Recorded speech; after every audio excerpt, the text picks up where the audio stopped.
secrecy a core component of being addicted to pornography? I would say no. I would say it could, it depends though. I think the secretive piece is an indicator that there is a problem, perhaps. But I would say that we all have worked with addicts of whatever substance that use that substance openly, and it's addictive also. Right. Yeah. But that So speaks I to would- shame. If I'm hiding something, it means I'm ashamed of it, which means there's probably part of me that thinks this has gotten out of my control, or I feel somehow like I shouldn't be Or doing against it my at values. all, or against my values, or yeah.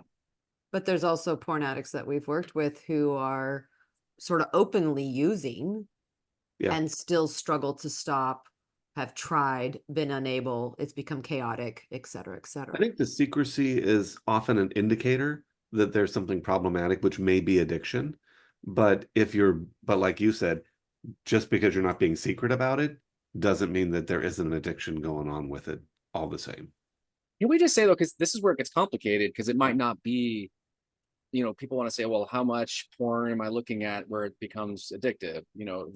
Is it, or what type of porn am I looking at? Like, it's not necessarily those things. It could certainly be, but I guess if it gets to the point where I'm injuring my body or my genitals because I'm masturbating for so long, or it's interfered with my relationships or my occupational functioning, job or school or something, it's got to cause negative consequences for Yeah. self or others. I mean, Well, I and think then that's when we know it's a problem. there's also an age thing. I mean, guys or women who are younger are going to probably be masturbating and being sort of like sexual with themselves more frequently than somebody who's older.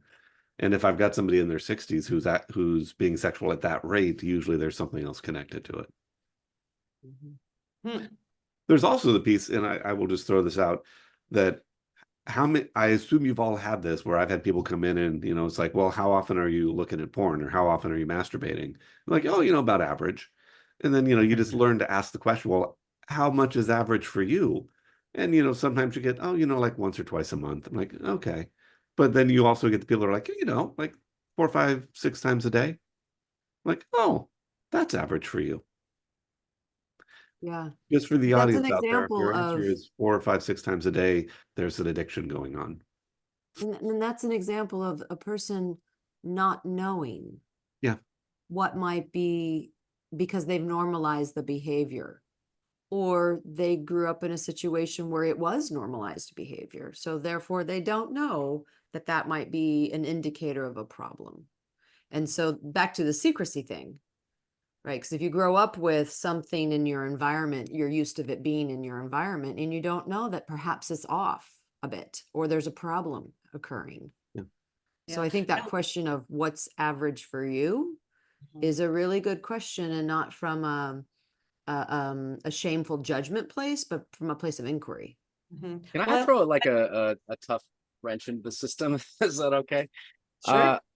I get people that like any porn use at all as a symptom of an addiction or a problem, on one hand, and that there might be whatever their own personal values of it, or cultural or religious, upbringing that could be a part of that, to the other extreme where it's so ubiquitous, like it's not, it's so accessible and everybody's doing it. Like, I guess, how do we handle such a diverse, like, cross section of people we talk to, because this is such a hot button for so many people. Well, there Well, is I really liked what Jeannie was saying about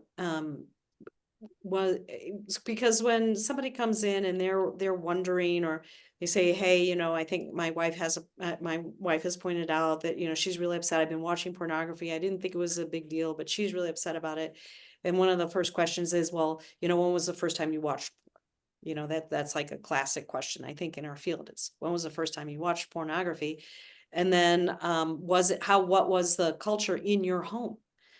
Did they have magazines or videos, or were your brothers watching pornography on their phones a lot, or to get that context. So I think in a way it just raises awareness for the person to say, wow, what was I indoctrinated in? It would be the same thing, well, not the same thing, but it's whenever anybody's struggling, it's, well, what was the atmosphere that you grew up in?